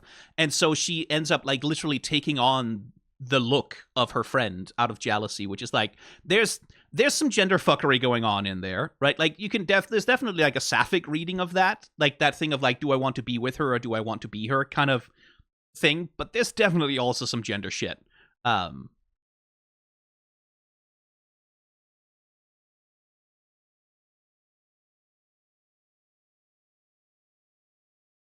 on. I believe it was stated in an interview that Quadratus, while similar, is not the same world as The World Ends With You. Ah, so it's probably the Quadratus world then. Yeah, well, who the fuck knows? Who the fuck knows what Nomura is doing? Again, my assumption is we're not seeing anything. We're not seeing anything about Kingdom Hearts 4 until, like, 2032 or whatever. Like, I don't think they are even close to being ready to announce a release date for this. They're just kind of showing a sign of life that they're still working on it. But Nomura is going to drop Kingdom Hearts 4 when he's good and fucking ready. They didn't even give a year. Yeah, they didn't even give a year. They just said, yeah, it's coming to all platforms whenever it's out at some point. And again, the only footage we really saw is from one world where Sora is alone doing some combat shit in a way that very much feels like a vertical slice demo kind of situation. And then we saw, like, some pre-rendered cutscenes of some shit, and, like, Donald and Goofy, like, surrounded by fire for, like, 2.5 seconds. Like, yeah, they're here. They're somewhere. Hades, maybe? I don't know. So, like, there's nothing here to indicate that this game is anywhere close to being ready for, like, a demo or a release or anything like that. I would not expect any news about, Kingdom Hearts 4 to be forthcoming at all. Out right now because I really want to fight. Okay, the Treehouse is still doing Star Fox. Have they uploaded the rest of the trailers? Let's have a look at that Zelda trailer. Yeah, they have the rest of the trailers up there now. Then there's Duskbloods, which showed us nothing. Again, Duskbloods is literally just an announcement that they're doing a playtest, which, like, okay. I guess we'll find out what the game is when they show a playtest of it. We'll find out when we download it. Because they're not going to fuck it. My assumption is that it's another, that Elden Ring spin-off. The one with the multiplayer battle thing. It's another one of those. Like, my assumption is they're taking a bunch of old Bloodborne and Dark Souls assets and slapping them into a PvP, PvE sort of situation.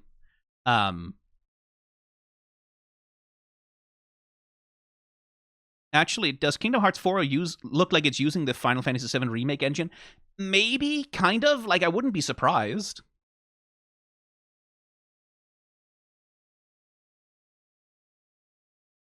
And then there was Final Fantasy Resonance, which is a curious thing I want to have another look at.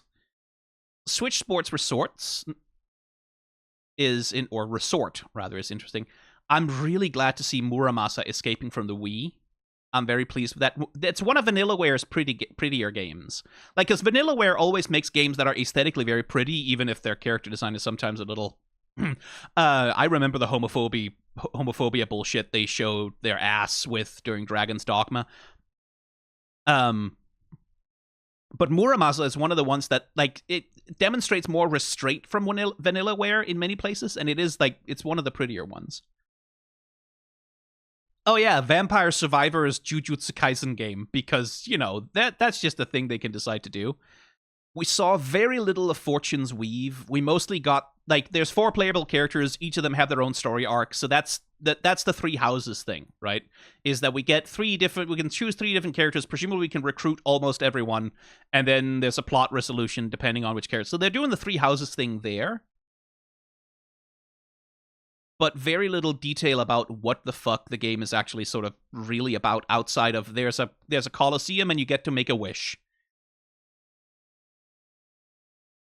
You're right, the One Piece restaurant simulator, because, you know. Yeah, I mean, yeah, mostly it was a bunch of stuff that has already been announced or that has already been confirmed on other showcases, and then, like, a few Nintendo exclusive things here and there. My assumption is we're getting a direct for Ocarina of Time standalone later.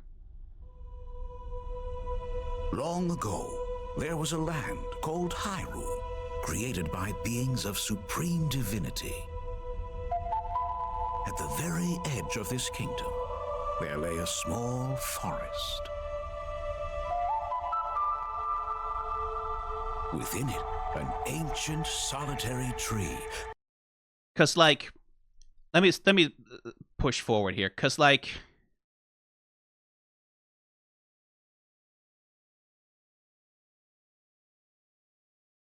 this definitely looks kind of Nintendo hire this man, right? This definitely has a little bit of that.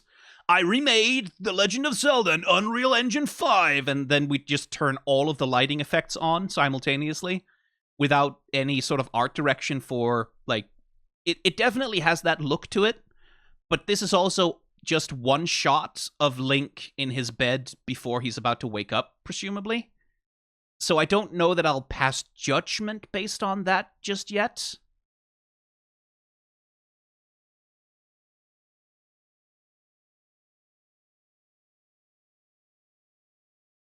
I want to see more of the game. I want to see more of what they're doing with the art style of this thing.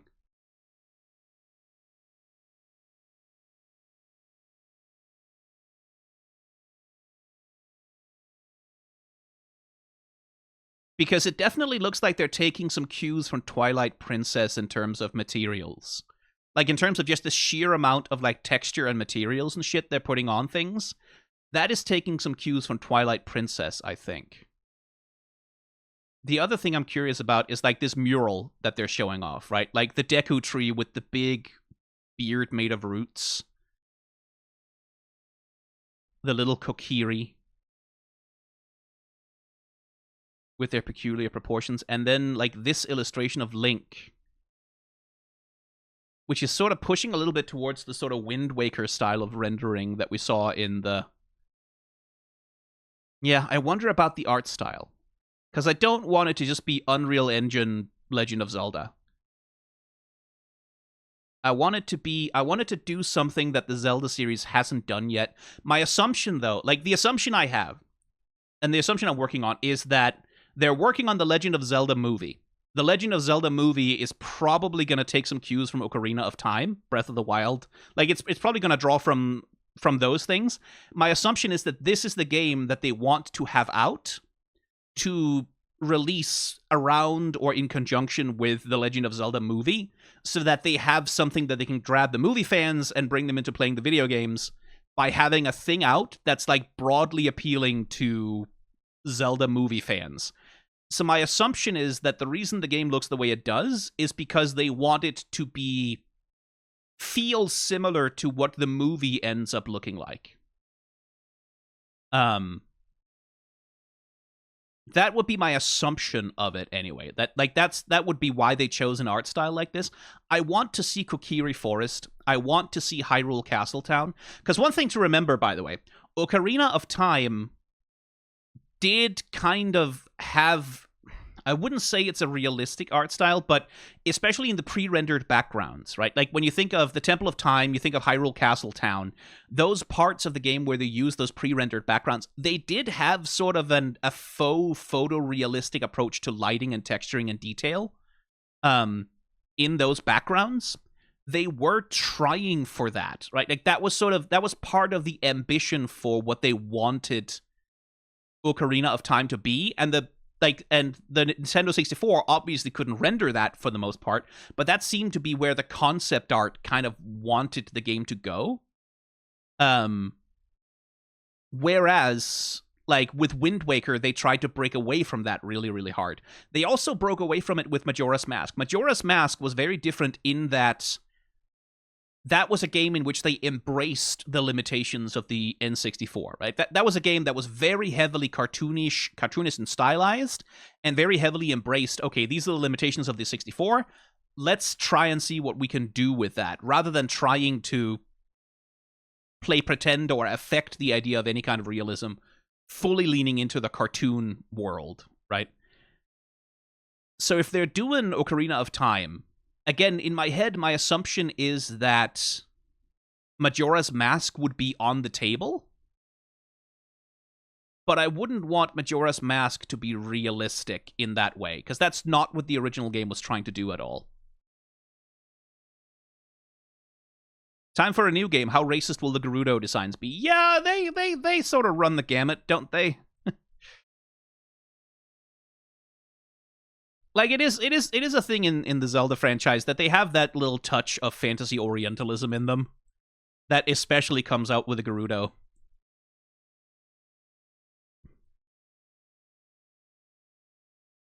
Like a whole race of thieves, right? And they all happen to have brown skin and larger noses. Okay, cool, great, thanks, Nintendo. Oh boy. Something which hopefully Nintendo will not be doing again. Yeah, certainly this teaser image is a little bit Nintendo hire this man. But I'm seeing other things as well. Like, there is something about Link's weird face here.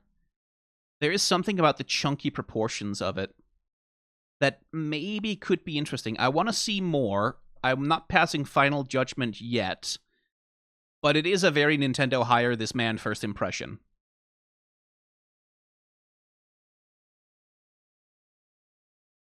And I think partly it's intentional. I think it's partly because they want this to be the movie game.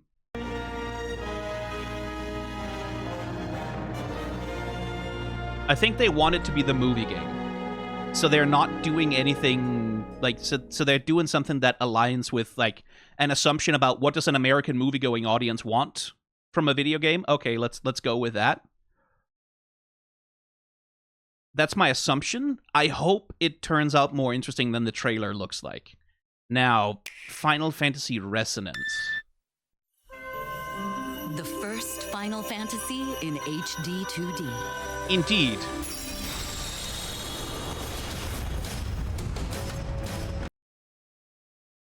Yeah, because you say HD 2D, but that shit that's happening there, that's not fucking pixel animation.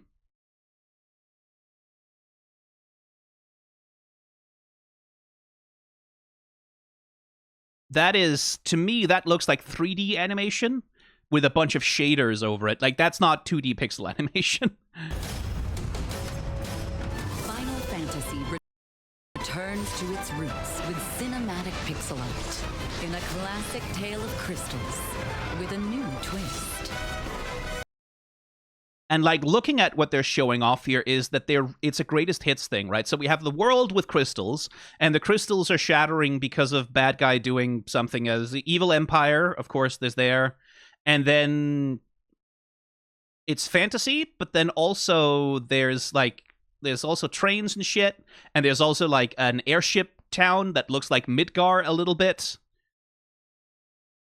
It really looks like a greatest hits compilation of Final Fantasy shit, right? It really looks like they're pulling very heavily from all across the franchise for just things to reference and include.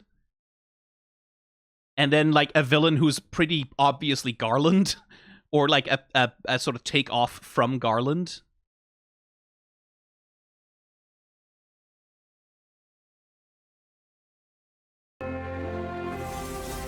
And then, like, very Fire Emblem Engage, you can summon a whole bunch of Final Fantasy protagonists from other worlds. Resonate across worlds. Like, you get the full Dissidia summon thing. Cloud is there, Squall is there, Van is there? Cool.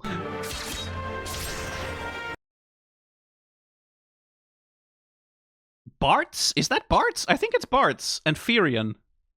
And Zidane. Yeah, so it's very much we're doing the Brave Exvius, we're doing the Fire Emblem Engage thing, by the looks of it. Oh, hey! Of course she's here. Shantato. And Terra looking incorrect.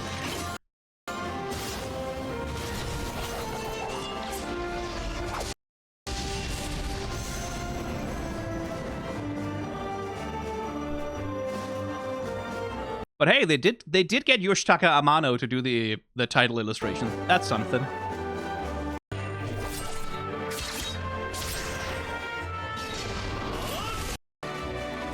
Yeah, so I'm not expecting this to be a particularly interesting game on its own.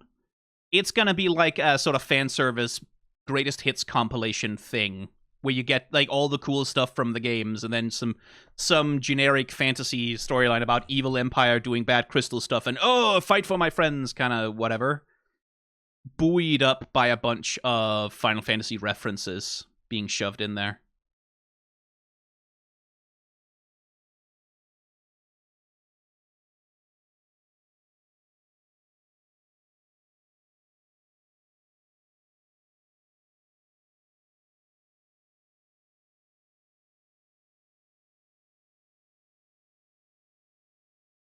That's not to say it'll be bad, just I don't anticipate this being particularly exceptional, going by what they're showing off from it yet.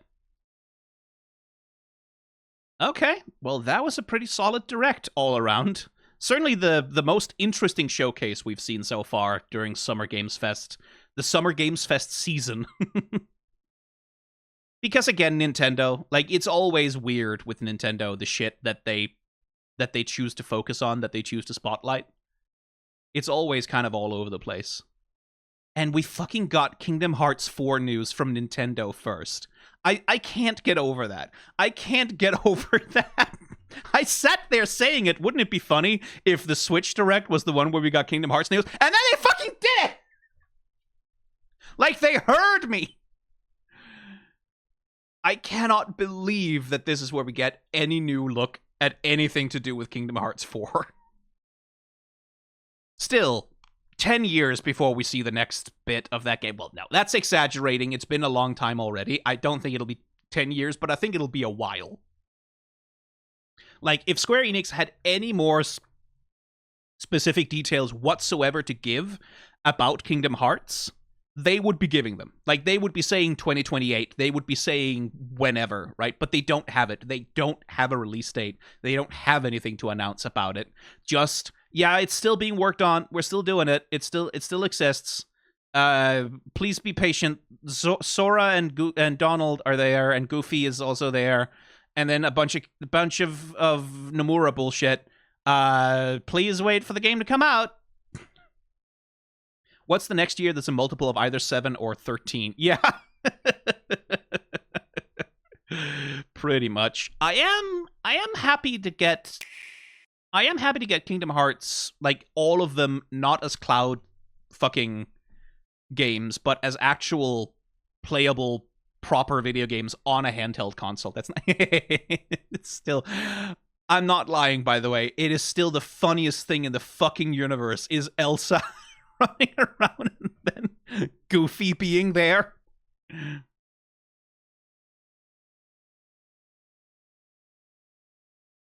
Oh, right. Yeah, also the fucking Pirates of the Caribbean world. What a fucking thing to go back to.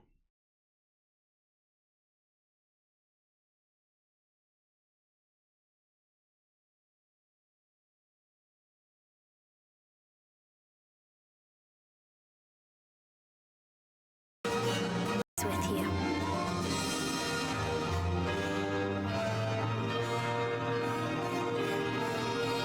Bum ba-da-da-dum, ba-da-da-dum, ba-da-da-dum, dum dum dum da. I'm always there for that little crescendo.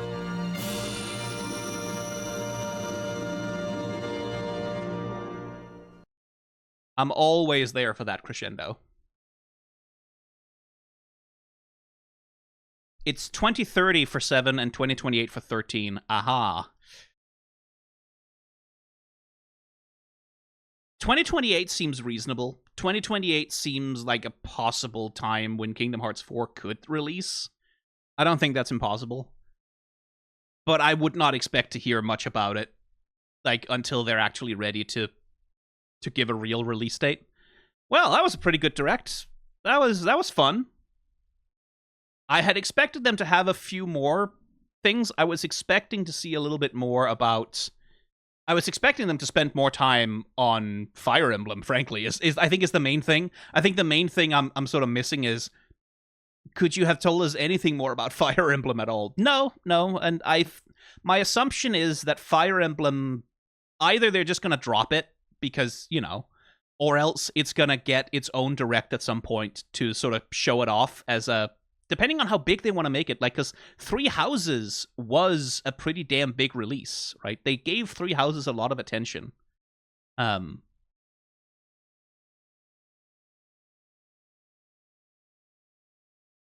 like, we're getting a Zelda Direct. Like, that's just what's going to happen, is that come late summer, maybe sometime in the fall, they're going to do a full Direct where they show off the Zelda remake and talk about the movie and shit like that. Like, they're going to have something planned for that. This is just a teaser for that.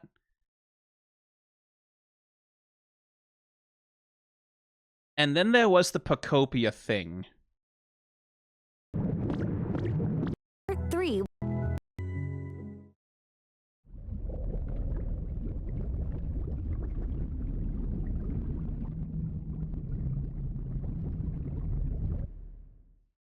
Yeah, just a little thing for Manaphy being there. I wonder if that means anything. Like, is that just because Manaphy is gonna be showing up, or is that because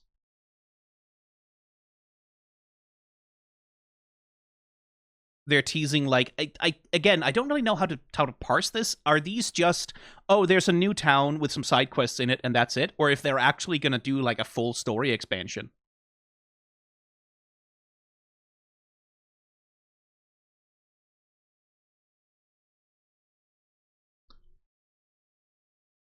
They might want to delay Kingdom Hearts 4 for a next-gen release. No, because no one is buying a PlayStation 6. No one is buying a PlayStation 6. Literally no one. No one is buying a PS6. No one is buying the next Xbox. No one is doing it. Hardware costs are... A new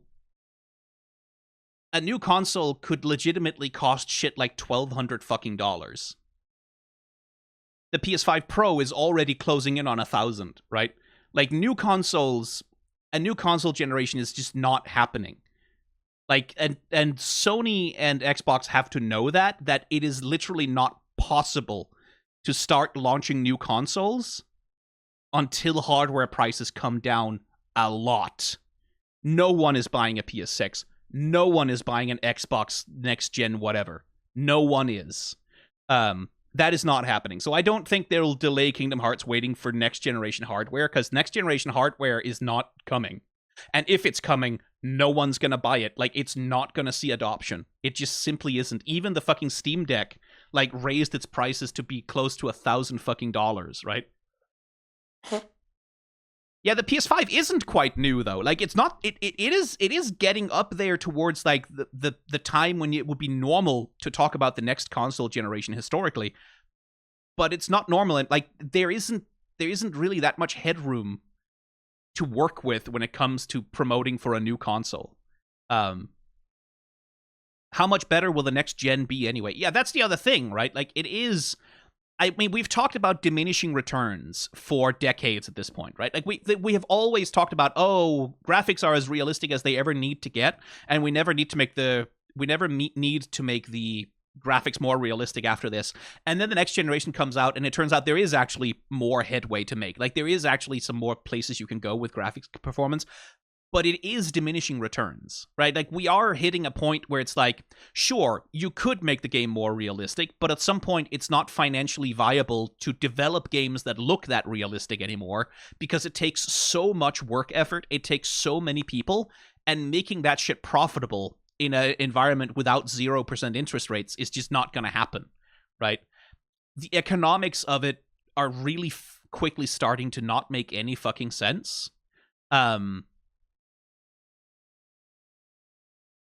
And no one is buying a PS6. I could buy a PS6 when it comes out and write it off on my taxes as a work expense, because it technically would be, and I'm still not gonna do it. I don't think there's a game that they could announce for PS6 that would make me do it. I don't think there is one. Like, what could I possibly need to play on a PS6 that I would want to shell out the $1,500 whatever, how much money, however much it's gonna fucking cost to buy a next generation console at launch? Not happening. It simply is not happening. I have too many games in my backlog. Why would I do that? Like, why under any circumstances would I do that? Final Fantasy IX Remake PS6 exclusive? No. That's the other thing, is also Sony has made the decision that they're going to keep their first-party games exclusive to their own consoles from now on, right? Like, they've said their single-player first-person, like first-party games like God of War and things like that, they have made those console exclusive again, because it didn't make sense for them to sell them on PC, because no one wanted to buy them on PS5 when they knew they were going to come out on PC, right? So Sony is trying, and Xbox has also recently indicated that they're going to try and have more games be console exclusive in the future, because that's the only way they're going to get anyone to buy any of these fucking consoles.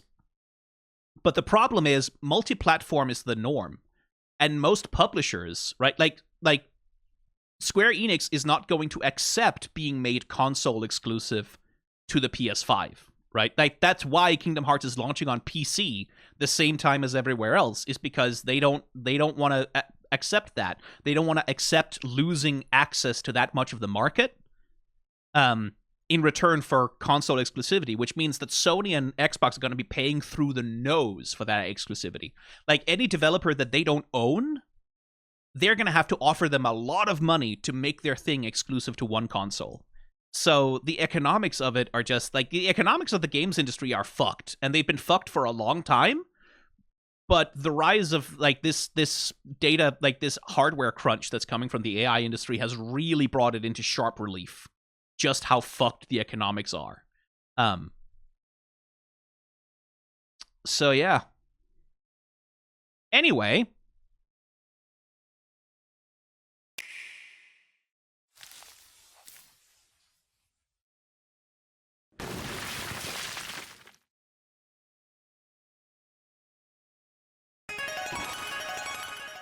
Yellow flower.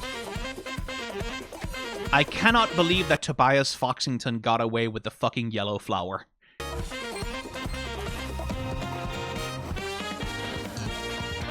I like you too, Susie. Uwu?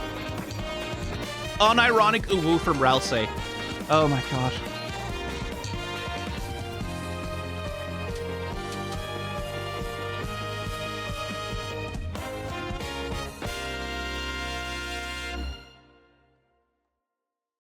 Sir, permission to weeb out.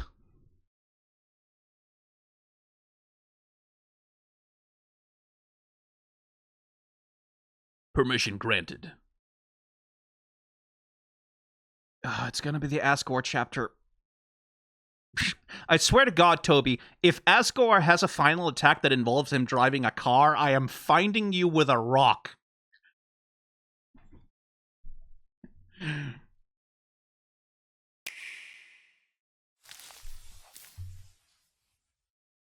Two weeks. Deltarune, not tomorrow, but Deltarune 2 weeks.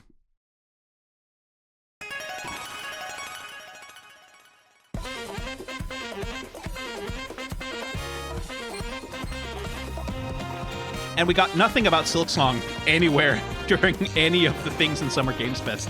Nothing about the expansion. But again, like, I just assume that they'll announce the expansion like a week before they drop it, and then it'll drop it.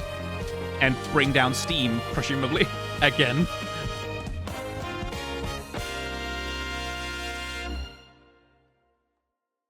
I wonder if it is Small Boo Studios who are working on these animations for them, or if they have multiple partners.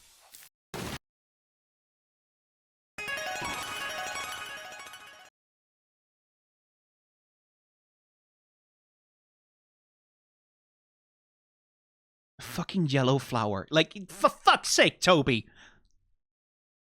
You can't just do that. You can't just do that. Anyway, that was the Nintendo Direct. God help us all.